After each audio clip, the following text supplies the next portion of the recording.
और आप जब छोटे थे तो आपको पहली बार साइंस में इंटरेस्ट कहाँ से आया? जैसे कोई छोटा सा कोई खिलौना होता है, इनको तोड़ना है, इनको रिवर्स इंजीनियरिंग करके फिर इनको जोड़ना है। तो सारा मार्केट्स में हम लोग को कुछ कंपोनेंट लेकर के हमको छोटा गैजेट बनाता था। कैसे लाइट का कंट्रोल स्विच बनाना है, कैसे रिमोट कंट्रोल बनाना है, कैसा छोटा छोटा टाइमर बनाना है। तो ये बनते बनते तो हमको लगेगा कि नहीं इसमें हम लोगों को कुछ करना ही है। ब्लाइंड लोग होता है, इनका भी दुनिया है, बट ये भी कैसे साइंस में आगे बढ़ सकते हैं ये देखेंगे। तो साइंस हमारा डे टू डे लाइफ में ही अभी आ गया है। ગુડ મોર્નિંગ ગુજરાત કહેવાય છે ને કે જ્યાં ચાહ હે વहाँ રાહ હે। આવી જ ચાહ ગુજરાતમાં બાળકોને વિજ્ઞાનમાં આવે એના માટે ગુજરાતમાં 2001માં શરૂ કરવામાં આવ્યું હતું સાયન્સ સેન્ટર। હું છું ખુશ્બુ ત્રિવેદી, ગુડ મોર્નિંગ ગુજરાતમાં આજની આપની હોસ્ટ। અને આજે વિજ્ઞાનની વાતો થવાની છે। અને વિજ્ઞાનની વાતો કેમ કે આજના આપણા જે ગેસ્ટ છે એમને રસ છે કે વિજ્ઞાનની વાતોમાં બાળકોને વધારે રસ પડે। સાયન્સ સિટી અમદાવાદમાં છે, એ સિવાય આખા ગુજરાતની અંદર બાળકોને વિજ્ઞાનમાં રસ પડે એના માટે પણ તેઓ કામ કરી રહ્યા છે। સાયન્સ સિટી હોય કે પછી ગુજરાતના બીજા બધા સાયન્સ સેન્ટર, જે વરિષ્ઠ વૈજ્ઞાનિકનું બ્રેઇન આ વિઝનને હકીકતમાં બદલવા માટે ખૂબ જ કામ કરી રહ્યું છે, તે ગેસ્ટ આજે આપણી સાથે સ્ટુડિયોમાં હાજર છે। તો આવો સ્વાગત કરીએ ડૉક્ટર નરોત્તમ સાહુનું। વેલકમ ટુ स्टूडियो सर, कैसे हैं आप? वेरी फाइन सर, तो आज आप यहाँ पे पधारे हैं, इतनी सारी मेहनत आपने की है, आपने इतने साल साइंस सिटी को दिए हैं, अब पूरे गुजरात में बच्चों को साइंस के लिए आप काम कर रहे हो। तो मेरा पहला प्रश्न, आज की बात की शुरुआत हम वहीं से करते हैं कि आपको साइंस में इंटरेस्ट एज अ किड कैसे आया था? देखिए, साइंस एक ऐसा सब्जेक्ट है जिसमें कौतूहल बचपन से हो जाता है। जैसे बच्चे पैदा होता है तो कुछ टाइम के बाद वो पहला शब्द जो आता है वो मम्मी आता है। एंड ये एक ऐसा नेचर का क्रिएशन होता है, वो अपना अपना शोध करता है, कौन मेरा मम्मी होगा, कौन पापा होगा, कौन फैमिली होगा, कौन से फूल है, कौन सा खाना खिलाना है। धीरे धीरे धीरे धीरे ये जो प्रवृत्ति इनका होता है, दैट्स ए क्यूरियोसिटी। एंड ये curiosity he the next term is science. जो क्यूरियोसिटी जब पैदा होता है तो इसको ही हम लोगों को समझता है कि वो साइंस ही है। तो जैसे हम लोग बचपन से पढ़ाई करते थे, गाँव से पढ़ते थे, काफ़ी मस्ती करते थे, काफ़ी बच्चों के साथ डरते हैं, देखते थे कि वहाँ पे भी कुछ मिट्टी का खुशबू होता है, पानी का कुछ कलर होता है, हवा का भी कुछ ऐसा शोर होता है। तो ऐसा सारा कुछ चीज़ देखते देखते देखते देखते हमको लगेगा कि हमारा चार तरफ से एक बहुत ही सुंदर प्रकृति है, एंड प्रकृति ही साइंस है। तो धीरे धीरे धीरे धीरे धीरे धीरे हमको लगेगा कि नहीं ये साइंस को हमको समझना है, साइंस को समझना है, एंड साइंस के साथ ही हम लोगों को हमारा गति एंड हमारा जो कैरियर है, फ्यूचर है, हमारा समाज को इस तरीके से आगे बढ़ना है। तो ऐसे ही है बचपन से। आई डोंट नो, हम लोगों को आसमान में चांद को देखते थे, तारा को देखते थे, कभी सूर्य ग्रहण होते थे, घर से सब बंद करते थे, फिर भी हम लोग छुप करके भाग जाते थे। तो ऐसा कुछ के कुतूहल जो था, जो क्यूरियोसिटी था, so that makes just a driving force for coming to this page. Sir, तो जैसे आपने मुझे बताया था, हम बात कर रहे थे तब कि आप उड़ीसा से हो, और आप जब छोटे होंगे तब साइंस उतना ज़्यादा डेवलप नहीं होगा, और आप जब छोटे थे तो आपको पहली बार साइंस में इंटरेस्ट कहाँ से आया, वो मुझे जानने में बहुत ज़्यादा इंटरेस्ट है। ये देखिए, हम लोग जब छोटे थे एंड हमारा नॉर्मल स्कूल था, ऐसा कुछ इसमें कोई साधन नहीं था। हमारा टीचर जो है वो भी पढ़ाते थे, वो काफ़ी क्यूरियोसिटी वे में वो पढ़ाते थे। कभी हमको क्लासरूम के बाहर ले जाते थे, पेड़ का नीचे बैठ कर के दिखाते थे कि ये पत्र कैसे, वहाँ पे पंखरा कैसा, इनका ये कलर चेंज होते हैं, इसमें कैसे रेस्पिरेशन कैसे होते हैं। इस तरीके का देखते देखते हमको लगेगा कि साइंस को हम लोग जितना एक्सपेरिमेंट कर सकते हैं, जितने हम लोगों का डे टू डे लाइफ के साथ जोड़ सकते हैं, तो हम लोगों को साइंस को इतने आसानी से समझ सकते थे। तो ऐसा देखते देखते तो हम लोग को काफ़ी, जब सैटरडे होता था, संडे होता था, समर वैकेशन होता था, हम लोग देखते थे ये सारा चीज़ कैसे काम करते हैं, हाउ स्टफ वर्क। जैसे कोई छोटा सा कोई खिलौना होता है, इनको तोड़ना है, इनको रिवर्स इंजीनियरिंग करके फिर इनको जोड़ना है। तो ऐसा ऐसा एक हिस्से में हम लोगों का एक स्किल डेवलपमेंट करना मेरा सीखा है। एंड इसके लगा करके फिर हम लोगों का इसका रिप्लिका भी बनाना शुरू करते थे, फिर वो टीचर को दिखाते हैं, फिर टीचर अप्रिशिएट करते थे, फिर हम लोग स्कूल में जब एनुअल फंक्शन होता है ऐसा छोटा छोटा एग्जीबिशन लगाते, तो ऐसा होता है that may be the source of inspiration और द स्टार्टिंग पॉइंट। तो इसी के हिसाब से हम लोग फिर साइंस को इतना अपना ही लिया, एंड इसको फिर धीरे धीरे हमको इसको लेकर करके इनका इंटरेस्ट जगाया। इसके लिए ज़्यादा से ज़्यादा पढ़ने के लिए बुक्स पढ़ा। इसमें तो बुक्स के उस टाइम में तो बुक्स से ज़्यादा और कोई रिसोर्स ही नहीं था, तो सिर्फ बुक पढ़ना है, लाइब्रेरी पढ़ना है, छुट्टी होता है तो कोई दूसरा जगह को जा कर के वहाँ पे देखना है क्या क्या यहाँ पे सगुड़ता है, क्या क्या यहाँ पे हम लोग ले सकते हैं। तो ऐसा ही एक जो जिज्ञासा जो होता है ना, वो को थोड़ा सा डेवलप करने के लिए हम लोग को कोशिश किया। जब कॉलेज में आ गया तो कॉलेज में थोड़ा सा माहौल बड़ा था, तो उस टाइम में थोड़ा सा हमारा इंटेलिजेंस भी थोड़ा सा बढ़ गया था। तो सारा मार्केट्स में हम लोग को कुछ कंपोनेंट लेकर के हमको छोटा गैजेट बनाता था, कैसे लाइट का कंट्रोल स्विच बनाना है, कैसे रिमोट कंट्रोल बनाना है, कैसा छोटा छोटा टाइमर बनाना है। तो ये बनते बनते तो हमको लगेगा कि नहीं इसमें हम लोगों को कुछ करना ही है, एंड इसको लेकर के हमको आगे बढ़ाना है। एंड इसको लेकर के फिर जो हमारा जो जूनियर हो गए, क्योंकि हम लोग उस टाइम में कॉलेज में पढ़ा होता तो थोड़ा सीनियर हो गया, तो थोड़ा छोटा स्कूल बच्चे को भी थोड़ा डेमोन्स्ट्रेशन शुरू कर दिया। तो ऐसा साइंस का कम्युनिकेशन को कैसे करना है, तो ये एक इंस्पिरेशन हम लोगों को मुझे लगा, एंड मुझे लगा कि ये ज़रूरी है। जितने हम लोगों को उत्सुकता बढ़ा सकते वो वाउ इफेक्ट जैसा ला सकते हैं। भला ये छोटा चीज़ होता है, बट वो जब बच्चे का देखेंगे एंड इनका आँखों का जो चमक होता है, तो that makes the science to grow. वाह सर, गुजराती में कहते हैं कि जिज्ञासा ज संशोधननी माता है। सो जैसे कि आप बता रहे हो कि कुतूहल जो होता है, क्यूरियोसिटी जो होती है, वो बच्चों की कभी नहीं माननी चाहिए, क्योंकि बच्चे जब तोड़ते फोड़ते तो वो जोड़ना भी सीखते हैं, है ना। तो अब नेक्स्ट क्वेश्चन मेरा यह आता है, दर्शकों ने पण जाणવું એ ગમશે कि आपको बच्चों के लिए, बच्चों को साइंस ज़्यादा सिखाना है, वो विचार कहाँ से आया और आपको वो ड्राइविंग फोर्स कैसे लगा? ये तो बहुत बड़ा अच्छा क्वेश्चन है, क्योंकि दैट द अभी भी वो इतना रियलिटी है। जब मैं 30 साल पहले से इसी को मैं एनालाइज किया था, जैसे मैं बताया था कि हम लोग बचपन में साइंस में एग्जीबिशन बनाता करते थे, तो वो सारा दिखाते थे।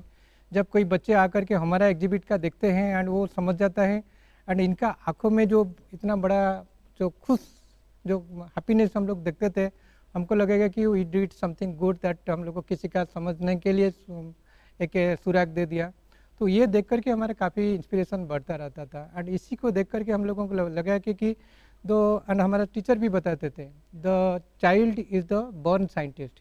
तो ये एवरी चाइल्ड के अंदर में, मैं जैसे बताया, जैसे इसका मम्मी पापा को पहचानता है, कोई इनको बताते नहीं है, तो इस तरीके का वो इसके बॉर्न साइंटिस्ट, इनका वो जो क्यूरियोसिटी को सपोज हम लोग जगा पाएंगे, इनको हमको बढ़ावा दे सकते हैं, इनको और ही ज़्यादा से इनको इंस्पायर कर सकते हैं, देन ही और सी बिकम ए ग्रेट साइंटिस्ट। तो आप ये विजन लेके चल रहे हो कि बच्चों को साइंस में इंटरेस्ट आना चाहिए। तो सर, आपकी जर्नी की हम बात करें तो आप उड़ीसा से आए और फिर एक साइंटिस्ट आप बने, तब तक की जर्नी में आपने कहाँ कहाँ क्या क्या किया, आपके थोड़े अनुभव आप शेयर कर सको? देखिए, मेरा तो पहले से मैं बताया है, स्कूल कैरियर से शुरू करके कॉलेज कैरियर के साथ हम लोगों को साइंस को बहुत ही करीब में पास में रखा था। नॉट लाइक कि साइंस को हम लोग को गेट इट बाय हार्ट ऐसा नहीं करते थे, रट्टा मारने ये नहीं था। हाँ। जितना आता था इतना करते थे। इवन मेरा 60% में मैट्रिक में मैं पास किया था, 68%। अभी तो बच्चे 99.9% रखते हैं, बट मेरा पास उस टाइम में 68.8% में मैं मैट्रिक पास किया। फिर हमारा +2 का फर्स्ट बैच था, फिर +3 में पढ़ाई किया। तो इसके पढ़ते पढ़ते हम लोगों को साइंस को थोड़ा सा फंडामेंटल जो इनका प्रिंसिपल होता है वो समझ लिया। फिर मैं रिसर्च में आया, regional research laboratory, one of the best laboratory in the country, CSIR का है भुवनेश्वर में। वहाँ पे मैं 4 साल रिसर्च किया। जब मैं पहला दिन हुआ था, वहाँ पे 500 साइंटिस्ट काम करते थे एंड 18 डिपार्टमेंट हैं। तो मुझे भी ऐसा ही पहला सपना था, मैंने पहला क्वेश्चन था इनको कि इतना बड़ा दुनिया है, इतना बड़ा लाभ है, हमारे हम लोग इतने साइंटिस्ट के बारे में पढ़ाई किया है, ये तो सब बड़ा सब रिसर्च करके कंप्लीट कर दिया, अभी बचा क्या है। फिर मैं भी एज ए रिसर्च स्कॉलर मैं भी कुछ साइंटिस्ट होकर के शोध करूँगा। तो फिर मेरा गाइड के साथ बात किया, फिर हम लोग लाइब्रेरी में बैठा, दिन रात हम लोग बैठा, क्योंकि उस टाइम में अभी तो जैसे हमारा इंटरनेट का ज़माना नहीं था, कोई स्मार्टफोन नहीं था, कंप्यूटर भी नहीं था, पूरा सिर्फ लिखना है, फिजिकली लिखना है, आप पढ़ना है, लिखना है। फिर आपको लिटरेचर के लिए कोई फॉरेन को लेटर लिखना है, स्पीड पोस्ट में भेजना है। तो ऐसा करते करते फिर मेरा रिसर्च भी जो किया एक बहुत ही अच्छा एप्लीकेशन बेसिस में मैं किया, लिग्निन केमिस्ट्री के ऊपर में मैं काम किया एंड एक पेटेंट भी हम लोग लगाया। लिग्निन एक मैं इसके बारे में भी थोड़ा बताता हूँ। ये एक प्लांट पॉलीमर है जो हमको जब हमारा पेपर मिल में वो पेपर बनाते हैं, पल्प बनाते हैं, तो इसमें वो semi cellulose and hemi cellulose को ये लोग लेकर के पेपर बना देते हैं। इनका जो खाद होता है जो वेस्ट मटेरियल के हिसाब से लिग्निन को भेज देते हैं। बट जब हम लोग लिटरेचर सर्वे किया, मुझे लगा कि हम लोगों का कंट्री में लिग्निन को हम लोग इम्पोर्ट करते हैं, ओके एंड यहाँ पे हम लोग इनको वेस्ट में डाल देते हैं। तो मेरा वही क्वेश्चन था, कैसे ये लिग्निन को हम लोगों को साफ करेंगे, इनको आइसोलेट करेंगे, प्यूरिफिकेशन करेंगे एंड इनको वैल्यू एडिशन प्रोडक्ट तरीके से इनको बताएंगे। ये जो मेरा प्रोजेक्ट था, तो उस टाइम में हमारा minister of environment and forest इनको फंडिंग किया था। तो ये मेरा रिसर्च टॉपिक हो गया, कैसे मैं आइसोलेट करूँगा एंड इसमें वैल्यू एडिशन करूँगा। आइसोलेशन में हम लोग सक्सेसफुल हो गया। काफ़ी उड़ीसा के आसपास में जितने मीडियम एंड स्मॉल पेपर मिलते हैं, इनका सब लोगों को ब्लैक लिकर कलेक्ट करके इसमें लिग्निन को किया। फिर जब इनको वैल्यू एडिशन किया, इनका जब लिग्निन का केमिस्ट्री देखा है कि बहुत बड़ा मैक्रो मॉलिक्यूल है, इनको हमको एक एक जगह में इनको ब्रेक करना है। तो एक बड़ा मशीन बनाया, ऑटोक्लेव बनाया, क्योंकि पहले तो हम लोगों को मशीन का बनाना में मेरा शौक था, तो फिर खुद हम लोग एक ऑटोक्लेव बनाया पूरा प्रेशर के साथ एंड इसमें हमको इनको पूरा हाई टेम्परेचर में इनको डाइजेस्ट किया।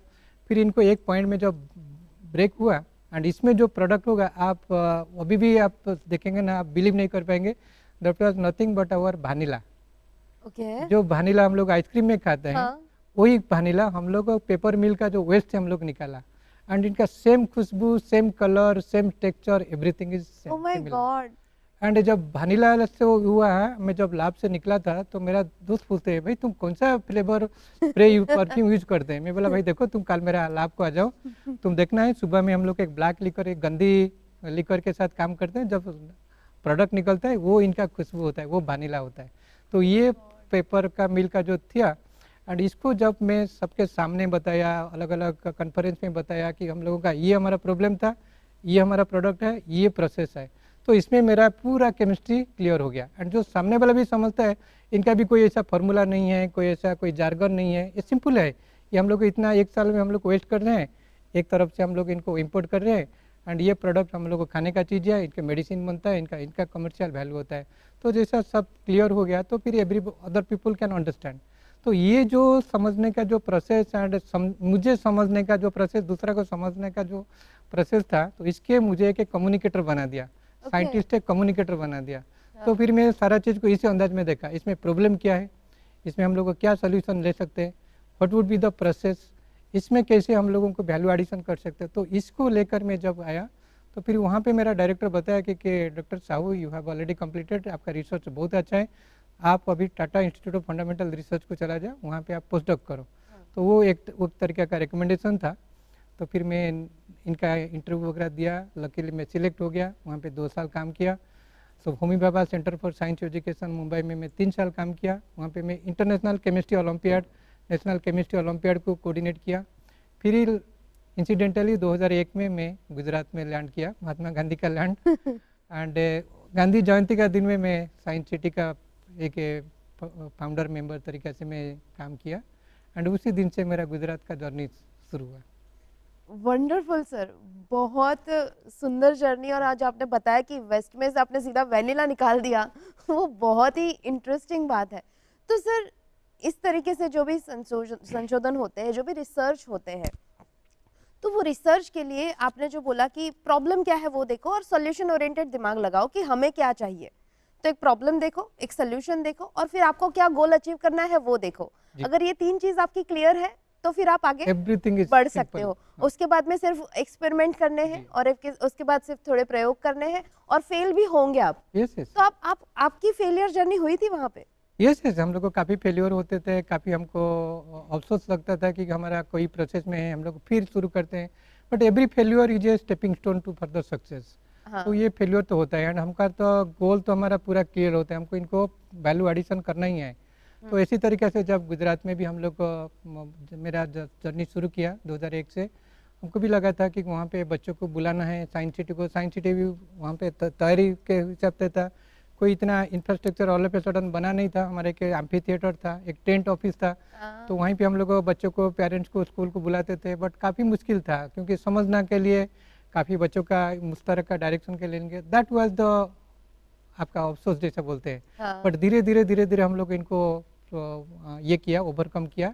सो इसके बारे में धीरे धीरे एक प्रोजेक्ट, एक पैविलियन, दूसरा पैविलियन, तीसरा पैविलियन होते होते एक्टिविटी बना दिया है पूरा।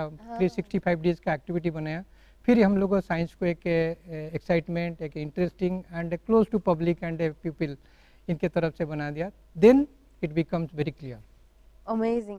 तो सर, जब आपने यहाँ पे गुजरात में साइंस सेंटर ज्वाइन किया और एज अ फाउंडर मेंबर आपने ज्वाइन किया, तो तब गुजरात में साइंस की स्थिति क्या थी बच्चों में, और अब क्या है, अगर आप उसके बारे में कुछ दर्शकों को बता पाएं। देखिए, वो गुजरात एक वेरी वाइब्रेंट स्टेट पहले ही था, अभी भी है। बट उस टाइम में हमारा more focus was entrepreneurship, business, उसमें काफ़ी था। तो काफ़ी ये मेंटालिटी में हमारा पेरेंट्स हमारा बच्चों को ग्रो करते थे। बट धीरे जैसे एजुकेशन हो गया, अभी हमारा ओपन, हमारे पास सारा कैनवास ओपन हो गया, सारा विंडो हमारे पास ओपन हो गया कि हम लोगों को दुनिया को देखने के लिए लगा कि हमको नॉलेज चाहिए, हमको एक्सपीरियंस चाहिए, हमको स्किल सेट चाहिए। तो इसके हिसाब से science is the only tool. तो इसके लिए हम लोग को क्या किया, तो हमको साइंस को अलग तरीके के प्रयोग भित्ति में कैसा बनाना है, इनको कैरियर के साथ कैसे जोड़ते हैं, इनका कैसे नौकरी के साथ कैसा होगा, तो ऐसे तरीका के हम लोग को एप्लीकेशन बेस्ड दिखाया। फिर धीरे धीरे हमारा जो गैलरी बनाया वो एप्लीकेशन ओरिएंटेड हुआ। आप यहाँ पे देखेंगे कि वहाँ पे सुनीता विलियम ये स्पेस स्टेशन को गया हुआ है, तो वो वहाँ पे वो 300-400 किलोमीटर दूर, यहाँ पे अहमदाबाद से बॉम्बे जितना दूर होगा इतना दूर ऊपर में जाएंगे तो आप स्पेस स्टेशन देखेंगे, वहाँ पे हमारा सुनीता विलियम काम किया होगा दुनिया के लिए। तो ऐसा इनका इमेजिनेशन को हम लोग को बढ़ाने के लिए कोशिश किया। एंड इसके बेसिस में धीरे धीरे टीचर लोगों को भी हम लोग ट्रेनिंग किया। ये हमारा पुराना ज़माने का टीचिंग प्रोसेस था, हम लोग अभी नया कर सकते हैं, बच्चों को इंटरेस्ट दे सकते हैं, बच्चों को डे टू डे लाइफ के साथ जोड़ सकते हैं, इनको फील्ड ट्रिप में हम लोग ले जाएंगे। तो ऐसा हम लोगों को कुछ इनका मोटिवेशन टीचर को भी किया। बच्चों के लिए भी हम लोगों को 1 वीक, 15 डेज, इवन 1 मंथ तक हम लोगों का रेसिडेंशियल ट्रेनिंग प्रोग्राम किया। इनका पूरा एटीट्यूड हम लोग चेंज कराया, करने के लिए कोशिश किया। जब एक महीना का प्रोग्राम ख़त्म हो जाता है तो वहाँ पे जब हम लोग पेरेंट को बुलाते हैं, आप आकर के आज बच्चों को ले जाएंगे, तो उसी के पेरेंट के सामने में जब हमारा स्टूडेंट प्रेजेंटेशन देते हैं, वो बच्चे तो रोते हैं कि हम लोगों का 30 डेज कम पड़ गया, हमको और भी लग रहा है, हमारा अभी इंटरेस्ट जग गया, आप अभी हमको जाने मत दीजिए। बट पेरेंट्स भी देखते हैं, बोले कि हमको मालूम नहीं था कि हमारे बच्चे का इतना पोटेंशियल था, इतना टैलेंट है, इतना अच्छा से इंग्लिश बोल सकते हैं, इतना। एक बच्चा तो बोला था कि ये 30 दिन के बाद मुझे मालूम पड़ा कि मेरा मम्मी घर में कितना काम करते रहते हैं, क्योंकि वो खुद इनका वहाँ पे 30 डेज में इनका खुद का कपड़ा साफ करना है, रूम साफ करना है, सबके साथ टाइम के हिसाब से इनको एडजस्ट करना है। ये सारा सब जब किया कि उस टाइम में हमारा मम्मी क्या करते हैं, पापा क्या करते हैं, मेरा फैमिली कैसे चलते हैं, वो जो लर्निंग पॉइंट है वो हम लोगों को इस तरीके से इनको महसूस कराया। तो ये साइंस एक तरफ से हमारे को प्रोग्रेस भी देते हैं। साइंस को लेकर के हम लोग को दूसरा में जो कंपल्सेशन, जो संवेदना होता है, वो भी हमको सब सीखना होता है, ताकि हम लोगों को फिर हमारा बुजुर्ग लोगों के लिए साइंस को यूज़ कर सकते हैं। कैसे समाज कोई ब्लाइंड लोग होता है, इनका भी दुनिया है, बट ये भी कैसे साइंस में आगे बढ़ सकता है। कोई से पटरी वाला है, कुम्हार जो होता है, ये भी बनाते हैं, इनका दिन रात मेहनत करते हैं, तो इसको भी कैसे हम लोग को राहत दे सकते हैं टेक्नोलॉजी के हिसाब से। तो इसके देखेंगे तो वही सपना को बहुत बढ़ावा दिया है हमारा ऑनरेबल प्राइम मिनिस्टर। तो अभी जो विकसित भारत का सपना हमारा ऑनरेबल प्राइम मिनिस्टर देखते हैं, तो वही होता है कि साइंस को लेकर के सोसाइटी में हम लोग को कैसा है कि टूल तरीके से इनको ऊपर ले सकते हैं, ताकि हमारा पूरा दुनिया में हमारा इंडिया लीड ले सकता है। वाह, बहुत ही इंटरेस्टिंग बातें चल रही है सर, और मुझे बहुत मज़ा आ रहा है ये बातें सुन के। और बच्चों के लिए जो बातें हो रही है, it is very important to know. तो દર્શક મિત્રો, ખૂબ જ ઇન્ટરેસ્ટિંગ વાતો ચાલી જ રહી છે અને હજી પણ કરતા રહીશું, પણ કાર્યક્રમમાં અત્યારે થયો છે સમય એક નાનકડા વિરામનો. મળીએ વિરામ બાદ.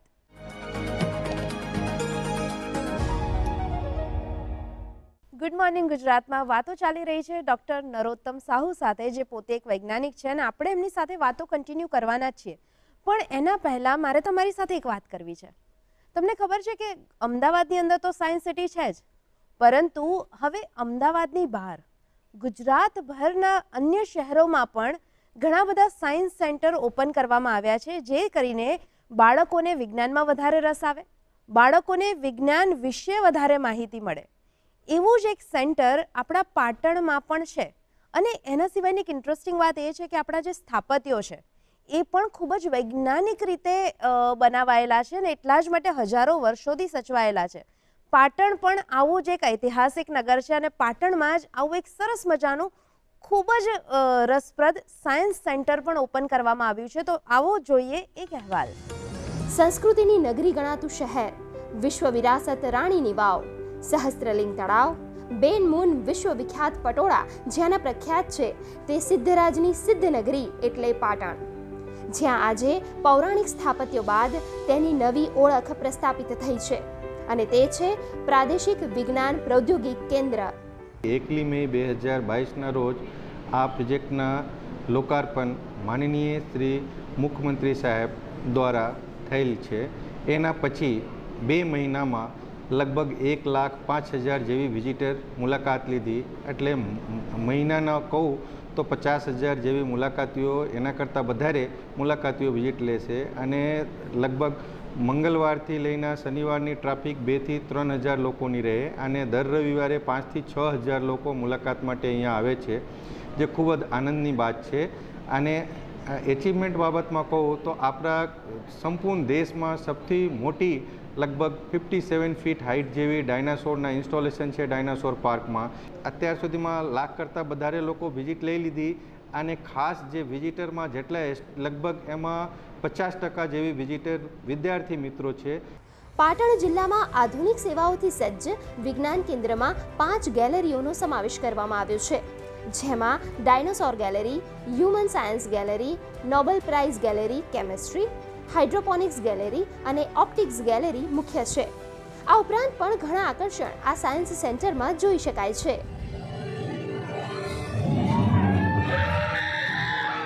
ત્રણ ફ્લોર આવેલા છે. ફર્સ્ટ ફ્લોર ઉપર ડાયનાસોર વિશેનું બધું છે, સેકન્ડ ફ્લોર હ્યુમન બોડી અને થર્ડ ફ્લોર ટોટલ સાયન્ટિસ્ટનું છે. બહુ સરસ વ્યવસ્થા કરેલ છે.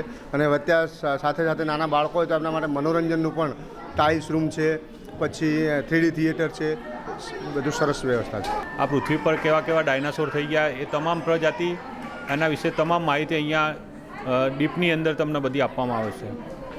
પછી મનુષ્યની ઉત્પત્તિ કેવી રીતે થઈ અને મનુષ્યનું સર્જન કેવી રીતે થયું એ વિશે તમામે તમામ માહિતી અહીંયા આપણને મળી રહેશે. પાટણ એક ખેતી આધારિત જિલ્લો છે. આ સેન્ટરમાં ખેતીના આધુનિક પ્રયોગો દર્શાવતી હાઇડ્રોપોનિક્સ ગેલેરી પણ ઉપલબ્ધ છે. શું છે આ હાઇડ્રોપોનિક્સ ટેકનિક? આવો આપને બતાવીએ.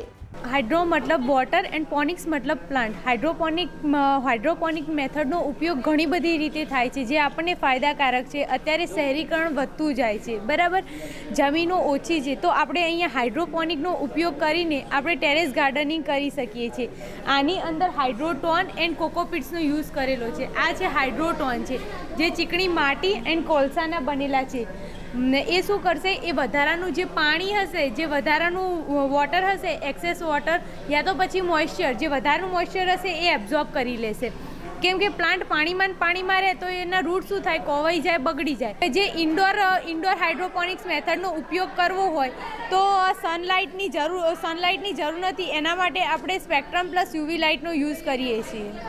અહીંની ડાયનોસોર ગેલેરીએ પણ પ્રવાસીઓમાં ખાસ આકર્ષણ જમાવ્યું છે. અહીં વિવિધ પ્રજાતિના ડાયનોસોરના હરતા ફરતા મોડલ્સ બાળકો તથા મોટેરાઓને ખૂબ પસંદ આવી રહ્યા છે.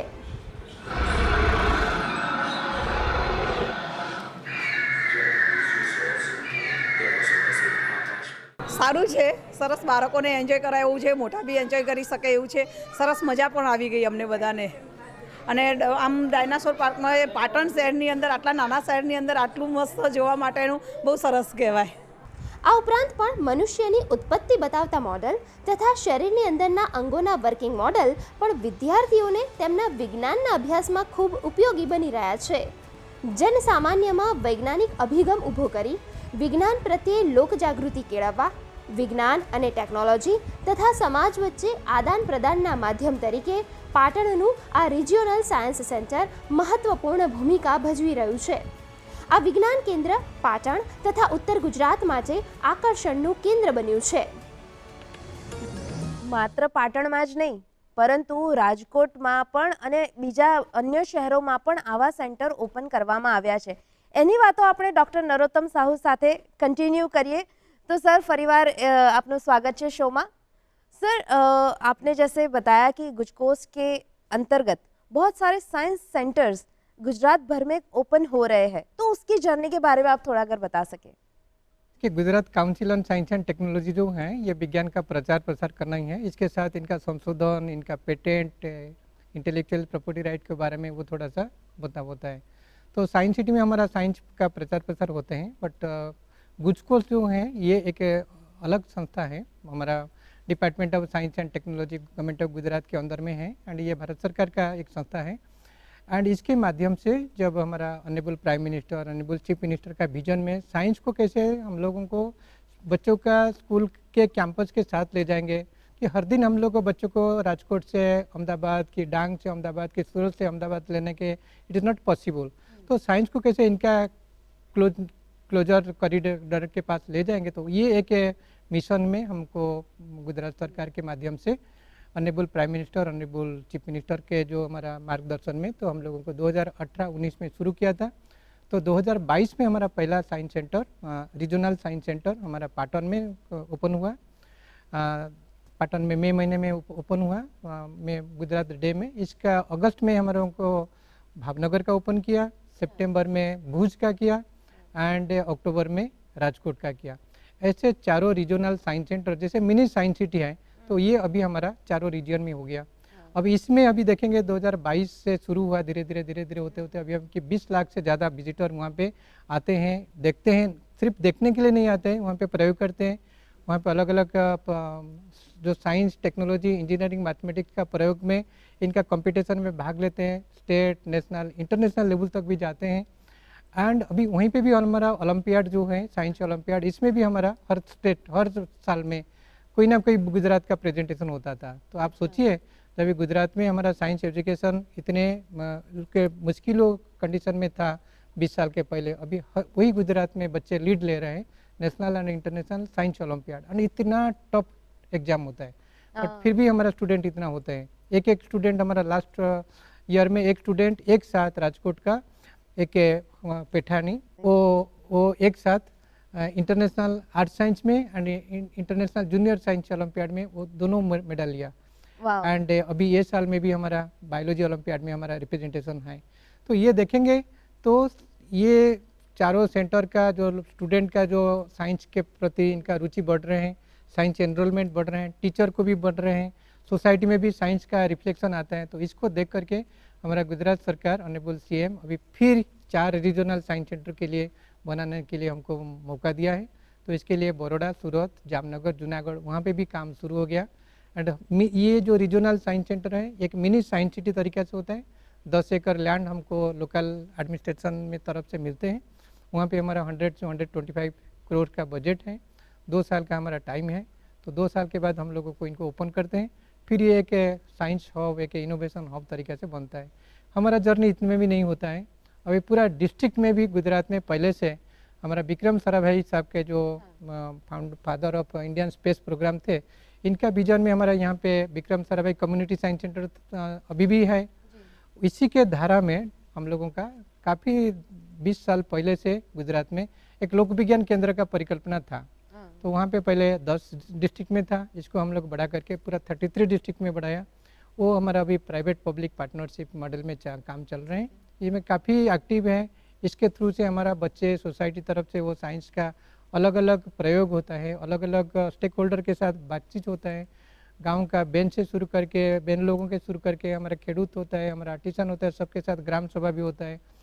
कोविड के टाइम में हमारा जो साइंस सेंटर का जो कम्युनिकेटर होता है वो पहले फर्स्ट लेवल का वो एडवेंचरियस जर्नी में जा रहा था, सबको अवगत कराता था. अभी इसको ढांचे को देख करके एंड रीजनल साइंस सेंटर का जो हमारा सक्सेस को देख करके अभी हर डिस्ट्रिक्ट में हमारा डिस्ट्रिक्ट साइंस सेंटर का भी शुरू हो रहा है. तो हम लोगों का अभी 25 डिस्ट्रिक्ट में, क्योंकि 33 - 8 रीजनल हो गया, 25 डिस्ट्रिक्ट में हो गया. तो 25 डिस्ट्रिक्ट में हमको एक एक डिस्ट्रिक्ट साइंस सेंटर का करने के लिए हमको सरकार की तरफ से मंजूरी आया है। एंड ये देखेंगे तो साइंस हमारा डे टू डे लाइफ में ही अभी आ गया है।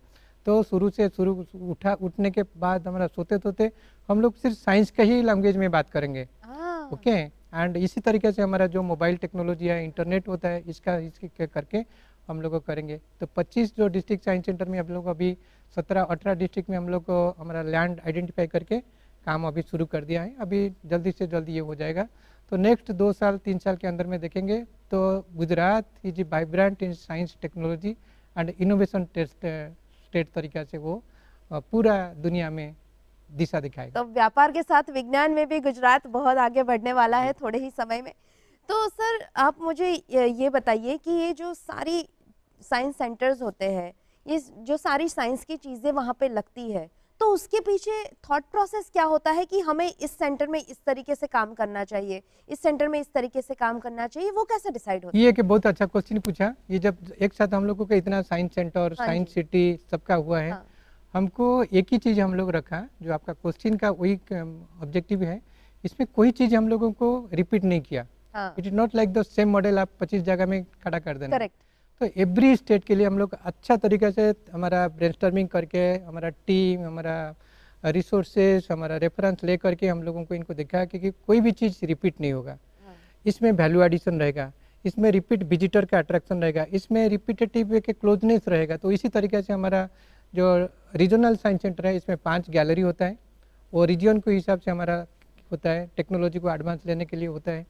जब डिस्ट्रिक्ट साइंस सेंटर होता है, इसमें हमारा 3 मेजर गैलरी होता है। एक स्टेम रिलेटेड होता है जो इंजीनियरिंग साइंस के ऊपर में होगा, एक बायोलॉजिकल साइंस में होता है जो एनवायरनमेंट, नेचर इसके रिलेटेड होगा, एंड एक डिस्ट्रिक्ट रिलेटेड होगा जिसमें हम लोगों का डिस्ट्रिक्ट का जो बेस्ट प्रैक्टिसेस होता है, इनका हेरिटेज होता है, इनका आर्ट होता है, इनका कुछ जोग्राफिकल इंडिकेशन का कोई ऐसा होता है तो प्रोडक्ट होता है, तो ये को हम लोग शोकेस करते हैं, इनका साइंस को दिखाना होता है।